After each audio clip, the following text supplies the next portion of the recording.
মঞ্চে আসছে হুজাইফা আহমদ।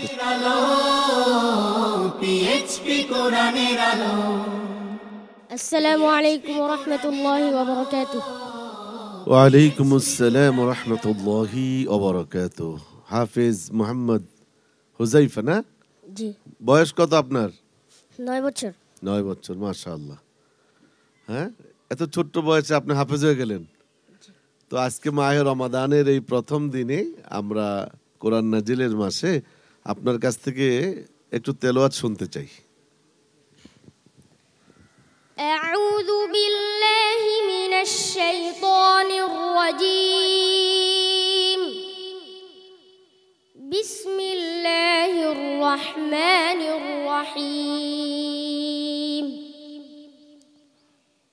إذ نجيناه وأهله أجمعين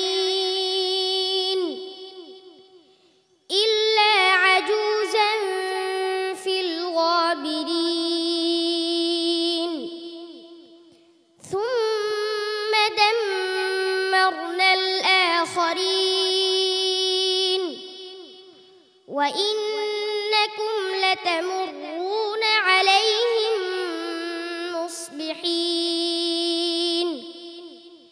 وبالليل أفلا تعقلون وإن يونس لمن المرسلين إذ أبق إلى الفلك المشحون فساهم فكان من المدحضين فالتقمه الحوت وهو مليم فلولا أنه كان من المسبحين للبث في بطنه إلى يوم يبعثون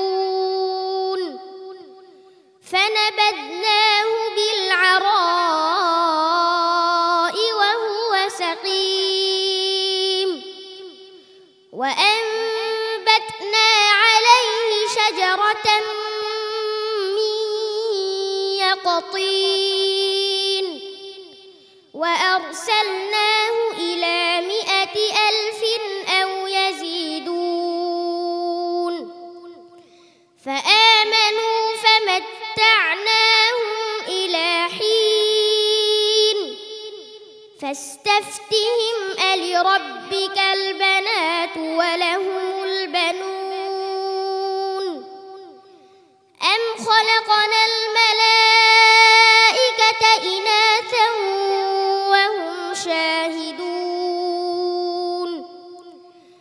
ألا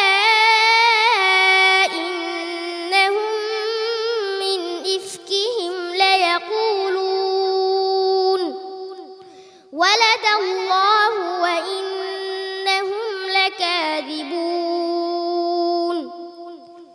أصطفى البنات على البنين ما لكم كيف تحكمون أفلا تذكرون أم لكم سلطان مبين فأتوا بكتابكم إن كنتم صادقين وجعلوا بينه وبين الجنة نسبا ولقد علمت الجنة إنهم لمحضرون سبحان الله عما يصفون حسبك صدق الله مولانا العظيم মাশাআল্লাহ। সম্মানিত বিচারক হাফেজ আবু ইউসুফ।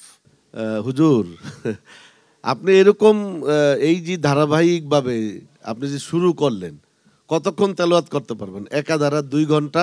ইনশাআল্লাহ পারবো। প্রিয় দর্শক, আসলে আপনারা শুনলেন তার কনফিডেন্সের কথা। তো আমরা কোনো মন্তব্য করি না, শুধু এই হুজাইফাদের জন্য আমরা দোয়া করি এবং আপনাদের কাছে দোয়া চাই। আল্লাহ বাংলাদেশের এই রত্নগুলোকে আল্লাহ কবুল করুক, আমিন। উস্তাদুল হুফাজ। আলহামদুলিল্লাহ, হুজাইফা সম্বন্ধে কোনো মন্তব্য নেই। আমি দোয়া করি হুজাইফাকে আল্লাহ তাআলা আল্লাহর এই কোরআনের জন্য কবুল করেন, একজন মুহাক্কিক হাফেজ আলেম হিসেবে আল্লাহ কবুল করুন, আমিন। সম্মানিত অতিথি হাফেজ রশিদ আহমদ। আলহামদুলিল্লাহ, এটা কিভাবে সম্ভব? এত অল্প বয়সে কোরআনে হাফেজ, এটা আল্লাহর অশেষ রহমত ছাড়া আমি বুঝতে পারতেছি না। এটা আল্লাহর অবশ্যই অশেষ রহমত আছে এর প্রতি। আমি এর মা বাবা এবং ওস্তাদের জন্য দোয়া করি, আল্লাহ তাআলা যাতে একে কামিয়াব করে। চমৎকার মন্তব্য পেয়েছো হুজাইফা, কিন্তু মনে রাখতে হবে আজকের পর্বই কিন্তু শেষ নয়। আগামীকালও তোমাকে ভালো পারফর্ম করতে হবে এবং ধারাবাহিকভাবে পারফর্ম করে যেতে হবে। হুজাইফা, তোমার জন্য অনেক অনেক শুভকামনা রইল। আসসালামু আলাইকুম ওয়া রাহমাতুল্লাহি ওয়া বারাকাতুহু। PHP কোরআনের আলো।